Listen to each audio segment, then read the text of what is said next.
Él es un pintor autodidacta formado a través de la observación, el viaje y la experiencia directa. Su obra explora la intensidad de lo vivido, lo soñado y lo imaginado, articulando fuerzas de la naturaleza con un sentido simbólico que vincula interioridad y paisaje. Ha expuesto en México, Canadá, Estados Unidos, Austria y China, y ha sido becado por el FONCA, la Polo Classel Foundation y miembro del Sistema Nacional de Creadores. Su pintura condensa tiempo, materia y memoria, el diálogo constante con la literatura y el entorno. Enis, te damos la palabra. Muchas gracias, Raquel. Las reflexiones que comparto a continuación no son las de un conocedor profundo de la obra de Eugenio Landesio. Tampoco están investidos de ninguna autoridad académica ni son resultado de ningún método sistemático. Se trata de reflexiones al vuelo nacidas de la afinidad con quien se comparte oficio y lenguaje. Son las notas más bien líricas de un pintor autodidacta del siglo XXI, alrededor de la obra y legado de un riguroso pintor académico del siglo XIX. Me disculpo de antemano por la naturaleza caótica de estos apuntes mentales que discurren gratuitamente por el paisaje. Visitando la exposición motivo de este coloquio, son apuntes sueltos, este es el primero. Dice, visitando la exposición motivo de este coloquio, recordaba yo la historia de mi propio conocimiento de la obra de Landesio hace ya muchos años. Seguramente era yo aún adolescente cuando supe de aquel maestro de Velasco, y vívidamente recuerdo también mi primer encuentro con su Valle de México. Había algo en él que me fascinaba y que no podía entender, vinculado a una sutil distinción con respecto a las versiones de su colosal discípulo. Ahora puedo aventurar una hipótesis al respecto. La luz en la obra de Velasco es casi siempre tan natural, entre comillas, que subyuga al espectador. Hay en su obra una especie de objetividad metafísica que nos hace sentir el lugar sin carga aparente, como sin maquillaje. En cambio, el de Landesio contiene una luz irreal, entre comillas, también. No tanto en el sentido de que nunca se haya visto un atardecer así. De hecho, de vez en cuando uno ve alguno y recuerda a Landesio, pero en el sentido de que estamos viendo el paisaje a través de algo que no es el mero lugar y momento. Ese algo, similar a una veladura, no es otra cosa que la convención, esa serie de normas que constituyen la forma ideal de construir el paisaje, entendido a su vez como género de la pintura. En otras palabras, en el cuadro de Landesio vemos el Valle de México desde el Cerro del Tenayo, pero también vemos a través de él al paisaje como lo entiende una muy particular tradición cultural. Se trata de un paisaje que nace a principios del siglo XVII, muy especialmente en los cuadros de Claude Lorrain, que se cultiva y fetichiza a lo largo del siglo XVIII, especialmente en la obra de Poussin, y que constituye el canon absoluto del género en las academias subsecuentes. En lo personal, debo confesar que es imposible sustraerme al hechizo de un Claude Lorrain. Su magia ha cautivado a generaciones y ha sido germen de movimientos incluso antagónicos dentro del ámbito de la pintura. Porque sus cuadros no son solo esos umbrales a universos literalmente deslumbrantes, sino que también son estamentos fundantes de algo nuevo. El paisaje como género en sí mismo, no ya como el telón de fondo de una escena. Esa emancipación del paisaje es un proceso que viene de antes, de Patinir y Aldorfer, pero culmina con él. Desde ese punto de vista, su obra es claramente innovadora, pero todo siempre es relativo.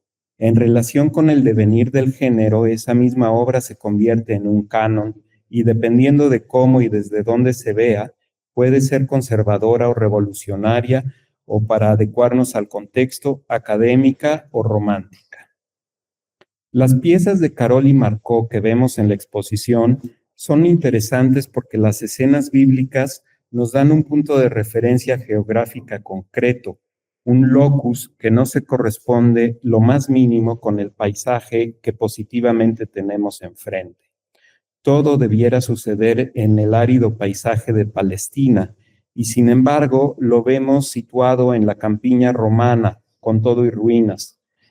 Estamos acostumbrados a ello, lo vemos con naturalidad, porque el código visual constituido por el Occidente a partir del Renacimiento y fijado en gran medida sobre la obra de Claude Lorrain, será utilizado en adelante como un canon para representar el paisaje, cualquier paisaje. Es un paisaje culturalmente construido que contiene elementos tan evidentes como el ejemplo que acabo de dar, pero otros más sutiles, tales como la atmósfera lumínica, la altura del horizonte, la sucesión de los planos y un largo etcétera. Este canon fue tan exitoso que dudo que exista un solo palacio, castillo o casa aristocrática en toda Europa que no esté decorada por decenas y decenas de cuadros modelados en él. Probablemente la obra de Landesio hubiera sido una gota más en aquel océano de paisajes producidos casi como en la era de la reproductibilidad técnica. Afortunadamente, México se le atravesó en el camino. 2. En mi propio trabajo no sabría yo deslindar aquello que se debe a la pasión por la naturaleza y aquello que se debe a la pasión por la pintura misma. Durante años me resistí a aceptar la etiqueta de paisaje, entre comillas, para definir o al menos describir mi trabajo, dado que sentía que de alguna manera privilegiaba el aspecto descriptivo. Paisaje literalmente podría definirse como retrato del país, en un sentido antiguo, como comarca o lugar. Y esa no es la definición que considero más adecuada para definir lo que me interesa manifestar en mi trabajo. Es evidente que las escenificaciones que pinto suceden siempre en un entorno natural, pero lo que me interesa no es el lugar concreto, sino lo que ese entorno manifiesta o mejor sugiere de manera oblicua, simbólica, indirecta, reticente. Sin embargo, y afortunadamente, el término paisaje es mucho más amplio que su origen literal y en efecto nos permite anudar conceptualmente los mundos de la naturaleza y de la pintura.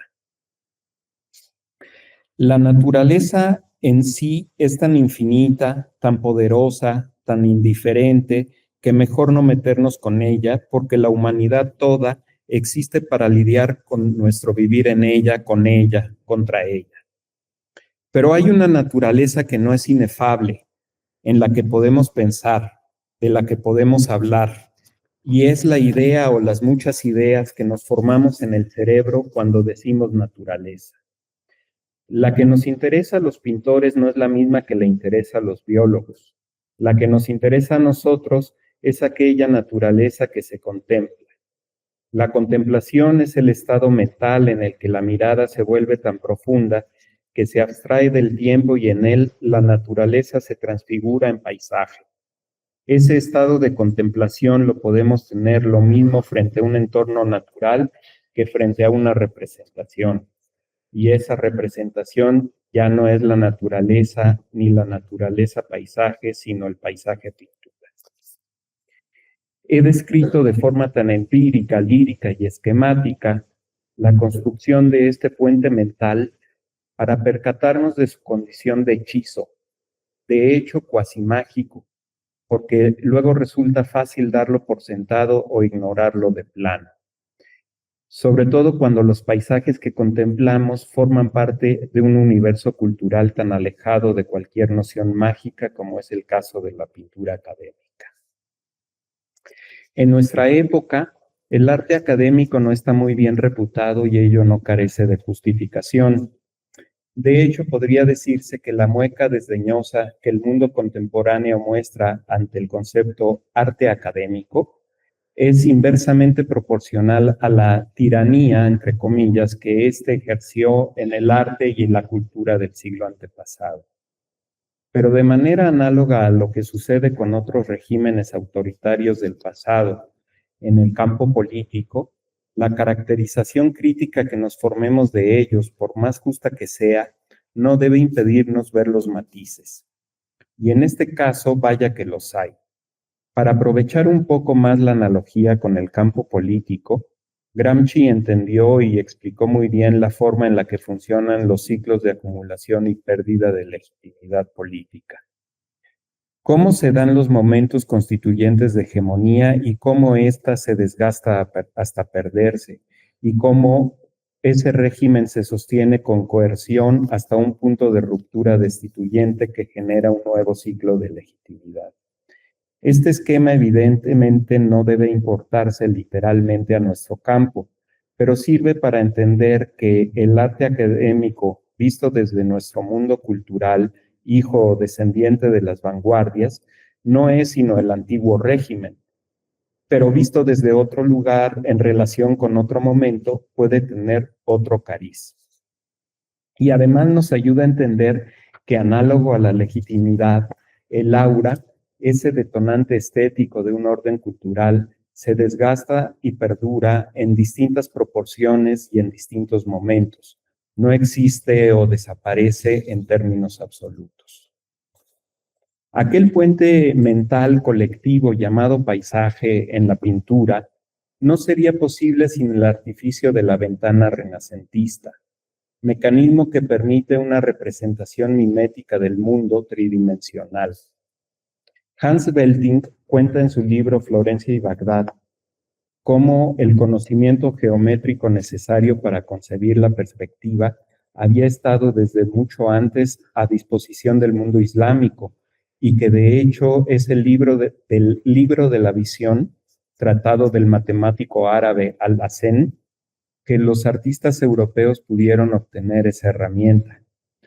Como sea, por un sinnúmero de circunstancias, entre los siglos XV y XVI va naciendo poco a poco esto que llamamos mundo moderno, que no es otra cosa que el momento histórico en el que Europa pasa de ser un rincón atrasado y aislado en el sistema mundial a ocupar poco a poco el centro y, entre muchas otras cosas como expolios y conquistas, a modelar un mundo de acuerdo a su visión. En ese proceso que podríamos definir como momento constituyente de la hegemonía cultural de la modernidad, el dominio y perfeccionamiento de la herramienta pictórica es de una importancia mayúscula. En nuestros días, que podríamos definir como el momento destituyente de esa hegemonía, es común oír hablar de las armas de destrucción masiva como importantes factores geoestratégicos, pero en aquellos primeros siglos del orden moderno, en su momento de despliegue, digamos, la ventana renacentista y todos sus usos fueron lo que podríamos llamar un arma de construcción masiva de sentidos. Es tan definitivo su poder que aquí y ahora, si pensamos en pintura, todos nosotros sin vacilación traeremos a la mente algún ejemplo derivado de esa tradición. Tendríamos que esforzarnos en pensar que existen otras tradiciones pictóricas y que la pintura como tal no nació en el Renacimiento. Así operan los horizontes culturales y por eso es tan importante percatarse de ellos. Al saberlo, podemos entender por qué y en qué medida asumimos como propio un legado que es y no es propiamente nuestro. Me refiero aquí a un nosotros que puede ser mexicano o latinoamericano, pero que incluye a cualquiera que inadvertidamente se haya pensado europeo sin serlo. Una disculpa por irnos tan lejos, pero a veces tenemos que alejarnos lo suficiente del bosque para poder apreciarlo sin perdernos en él.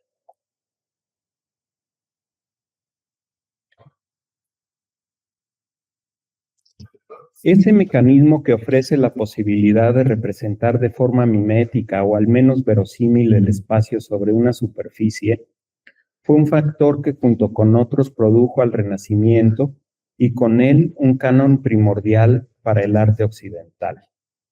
El desarrollo de ese proceso es vertiginoso y semeja el aceleramiento expansivo del Big Bang. El centro gravitacional de esa explosión puede apreciarse en la estafeta que Rubens toma de Tiziano.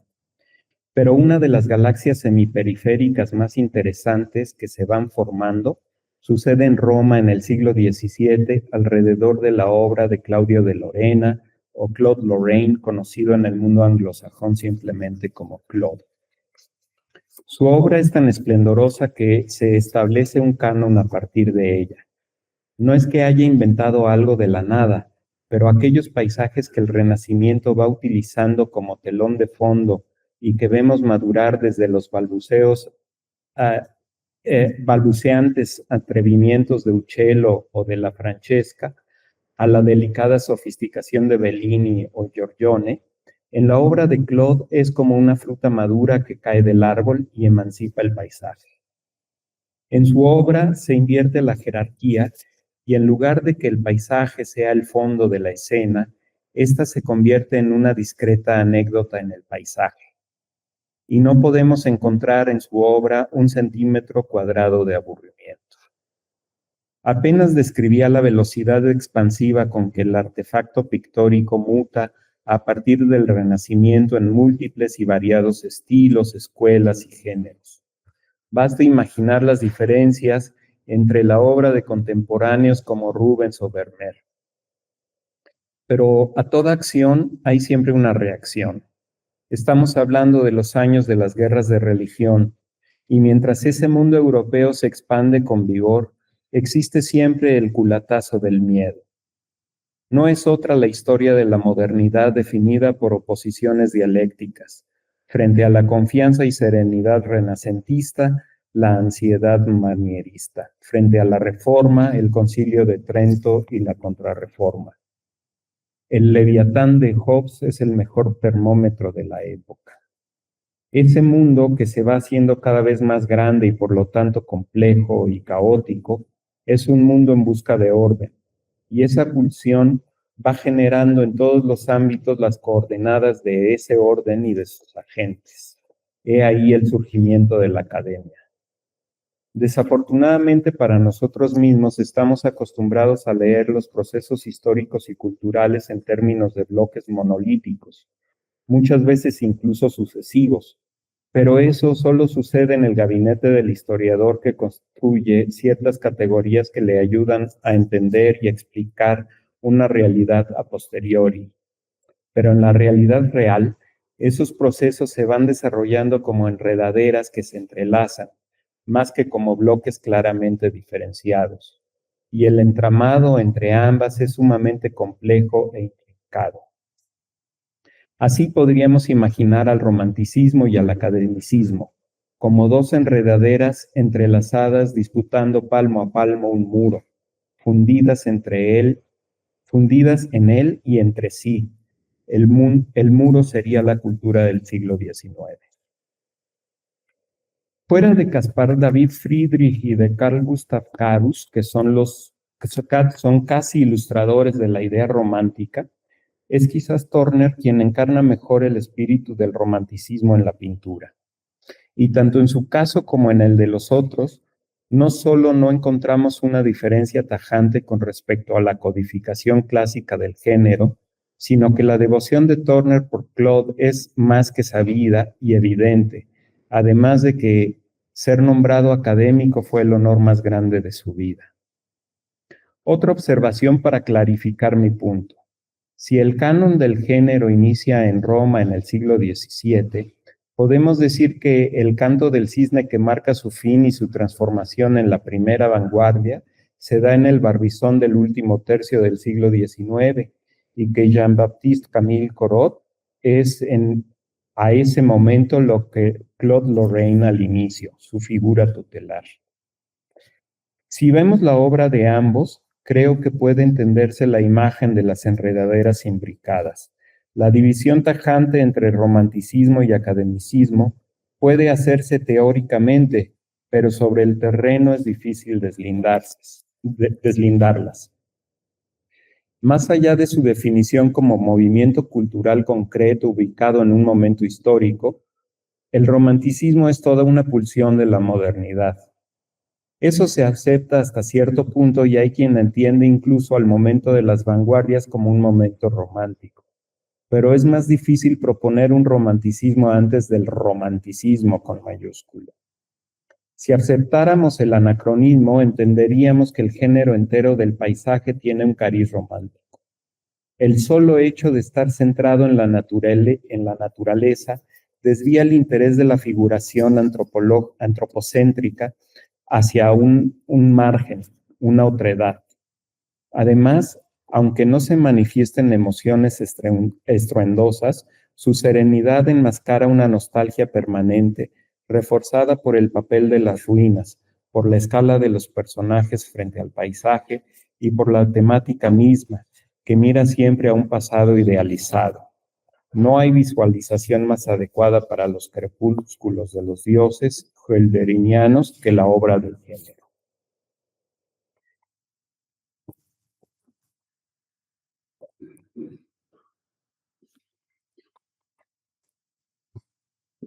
Cuando uno mira un cuadro de la exposición que nos convoca, digamos alguno de la primera sala, sea de Landesi o de Karol y Markov, el paisaje de Segovia de Giovanni Broca podría ser una notable excepción. Mira, por supuesto, el paisaje de un lugar y alguna escena representada en él, pero además de ello, uno mira siempre una variante del mismo cuadro. Si descomponemos con la mirada los elementos, podemos apreciarlo muy claramente. La luz, la paleta, los árboles, los cielos, la relación entre los personajes y la totalidad del paisaje, la relación entre los planos, todo ello son los mismos elementos que se repiten de un cuadro a otro como variaciones del acomodo de un mismo juego de Lego. Después nos topamos un excelente texto de Sala sobre los apuntes teóricos de Landesio, donde queda explícita su convicción sobre la capacidad abarcadora del género. Lo cito, dice: representación de todo lo que puede existir en la naturaleza y bajo forma visible y artística. Hasta ahí la cita. Y se nos describe el manual de instrucciones para manejar los engranajes de un mecanismo de combinaciones a partir de dos categorías, localidades y episodios, que a su vez se subdividen en diversas secciones. Todo lo cual nos confirma la impresión inicial de estar frente a distintas combinaciones de un mismo paisaje. Así, teniendo claro el contexto académico constituido por prescripciones y fórmulas, teniendo claro que se trata de un arte eurocéntrico, teniendo claro que se trata de cuadros que proliferan como si fueran productos realizados en serie, aún teniendo claro que el propósito final de toda la formulación del género es complacer al espectador para satisfacer un mercado, y teniendo claro que la naturaleza inventada para el efecto es tan complaciente y domesticada como un jardín, teniendo en claro todo eso, debo confesar que los cuadros me encantan, y ello es algo que no deja de intrigarme.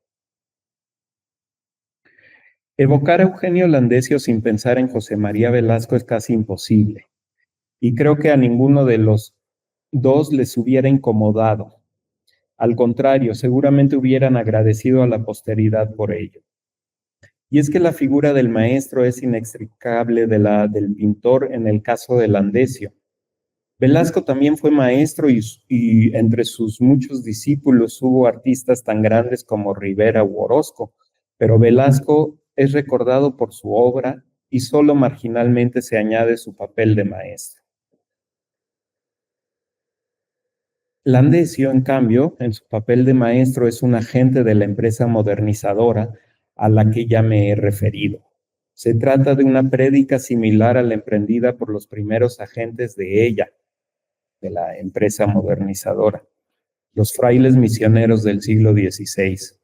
En aquel caso, la modernización era evangelizadora. En el caso de los Clavé, Vilar y Landesio y tantos otros en tantos campos, la prédica modernizadora era ya laica y científica. Hasta ahora he hablado del género de la pintura de paisaje, pero emparejado con él existe un método. De hecho, tenemos el método del género y el género del método, pero aquí voy a centrarme en el primero. Para construir el artilugio de la representación fidedigna de un espacio tridimensional sobre una superficie bidimensional, existe toda una red de datos geométricos que deben disponerse en un orden matemático especialmente calculado para ello. Para construir un paisaje sobre ese espacio matemático, se van añadiendo capas de datos visuales metódicamente colectados y distribuidos. Cada uno de esos conjuntos de componentes corresponden a un campo de investigación en sí mismo, lo cromático, lo geológico, lo botánico, por ejemplo. Todos los pasos del método son igualmente universales, objetivos y neutrales, salvo que hay un punto ciego, porque el método no es objetivo ni neutral respecto a sí mismo. Si lo fuera, se concebiría como un método válido para representar el mundo, uno entre muchos, pero se concibe como el método, el único válido, al menos en el mundo civilizado. Ya hemos visto cómo el género de la pintura de paisaje tiene raíz en una tradición cultural muy concreta y cómo a través de un método basado en la irrefutabilidad objetiva de su construcción matemática reclama una pretendida universalidad. Pues bien, me parece que el método no termina de cuajar porque permanentemente se contamina con los datos preconstruidos.